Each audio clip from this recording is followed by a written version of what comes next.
these chapters are getting more and more interesting. On the one hand, we have Kuroki versus Wulong. On the other, which is probably going to be a major spoiler if you haven't read the chapter, you have Lohan scheming to basically kill the connector. And these two things actually do tie together in a very interesting way, but we'll start off with the first part of the chapter, which is the fight that is currently going on in the hotel. And we go through what is essentially Kuroki, how he thinks of, fighting and all this stuff. And his point is actually very simple here. It's like, look, no one is invincible, you could say, in Kuroki's. At least that's how Kuroki sees it. He's like, look, even if you take a man who's really tall, it was like 2 meters tall, really strong, fit dude who knows how to fight, hit him in the right way, and he ultimately falls. And we know this for a fact mainly from what the connector himself has actually kind of said when it comes to even a simple touch. If you know where to actually just tap someone, you could just knock them out. And so what Kuroki,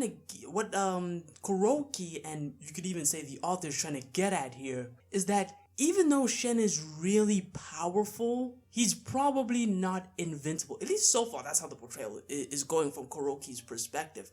I do think this will kind of shift because I think Kuroki is really underestimating Shen Wulong and probably doesn't really know how powerful this man can get, especially when he talks later on in the chapter about how Kuroki's only in the pre-initiative phase. And the way he says it, maybe it's because of the translation, so there could be another way in which Shen Wulong says it to where it doesn't sound like he's just, saying, oh, you're only on this level, right? Where he says, oh no, you're only on pre-initiative, that's how it is, right? But he's not using pre-initiative. What he's basically doing is like, look, he knows he can't really land a hit on Shen. Like, that's out of the question.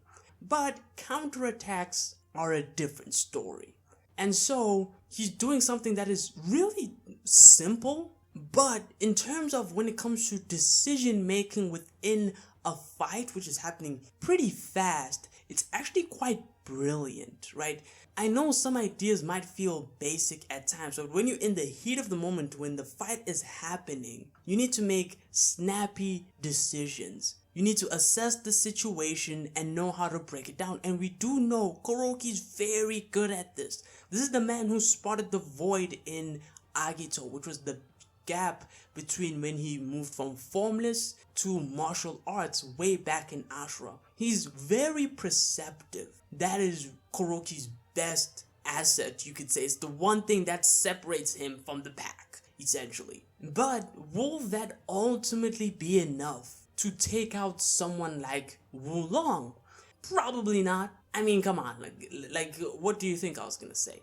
What this does show is maybe it will make people not see Shen as the giga monster that he's kind of built himself up to be, because ever since like his fight with Mukaku, I would argue Shen has become almost like he's so powerful that when his defeat eventually comes, if he gets defeated, it probably won't be satisfying.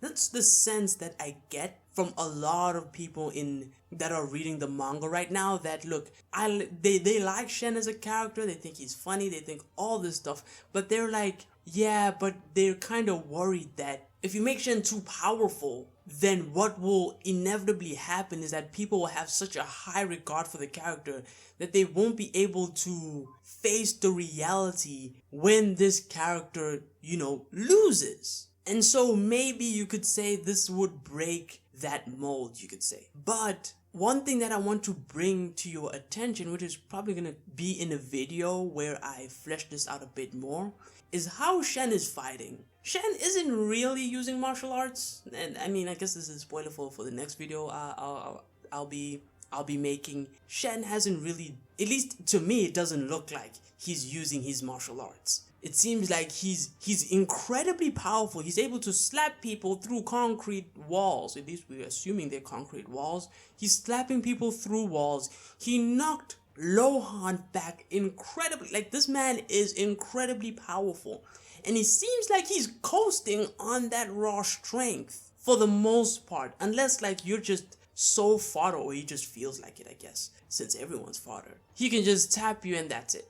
But we do also look at the other fights that are happening, which is basically Lolong versus Fu and Agito versus Yan. And we see Yan, he's surprised that there's someone who's able to wound the connector. The connector is also surprised at some point as well that he's able to wound him twice. But Yan, I know a lot of people might think, oh my god, Yan, how Yan is reacting. There's a part of him that is surprised that, look, the connector's taking damage here. But I want people to know that Yan probably cares a lot for Shen Wulong, the connector, essentially. We do know this because of how he reacted when he saw Shen Wulong after his fight with Mukaku. That was a pretty interesting moment for him and how he reacts. So I guess we'll see how things proceed on that front, which brings us to the end of the chapter, the latter part of the chapter. And that is where Lohan meets up with Oma and Ryuki to basically cook up a plan to kill Shen. And that's what he's here about. He's like, hey, look, I know y'all under pressure,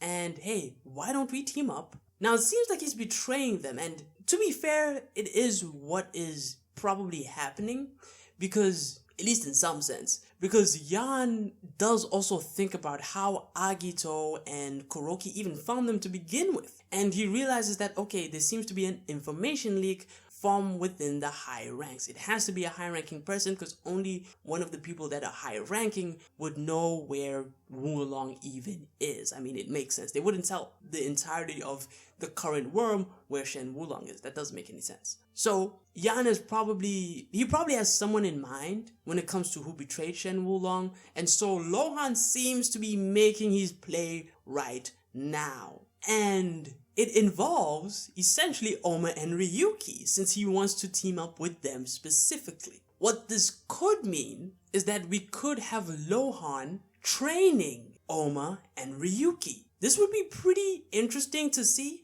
because then you could have an entire training arc, and hopefully Koga, slides in there. I mean, we haven't seen him in a while, to be completely honest. And so maybe he could slide on in there as well, but it does seem to be the case that Lohan is specifically focusing on Ryuki and Oma. People that he probably sees that, look, these people have the potential to kill Shen. I mean, there's no other reason why he would try to make an alliance with them in the first place. But they're probably not even strong enough to actually go up against Shen. I mean, Oma was just stunned looking at Shen. Like, he won't cut it.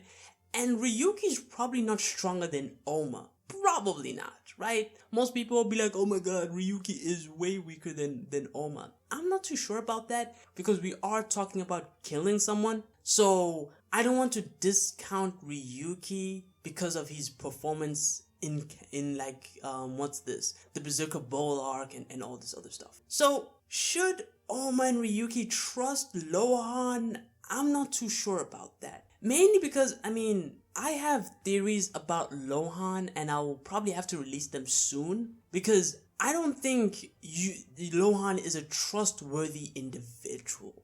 And he seems to be playing as many sides as possible. So I'm not too sure about it. But as a spoiler as to what I'm thinking about Lohan, I think Lohan is directly tied to the last Nico. Most people call him Tiger Nico. But I think these two characters are working together at some capacity. And so I'm a bit skeptical when it comes to Lohan. Maybe he could bring about the training arc and all this stuff. But I'm a bit hesitant when it comes to Lohan and his motives. Even though in my own theory, I think they would be somewhat understandable. But that'll be for another day, another time. For now, he's proposed this deal. What will happen next? I have no idea, to be completely honest. I know what's gonna happen to Kuroki and the gang. They're probably not gonna succeed in killing Shen Wulong. But this negotiation seems to be something that's very interesting, because it might be the springboard that most of the characters need to get to Shen Wulong's level. But yeah, that's it. That's the review. If you like the review, like, sub, all that fun stuff. And until next time, take it easy.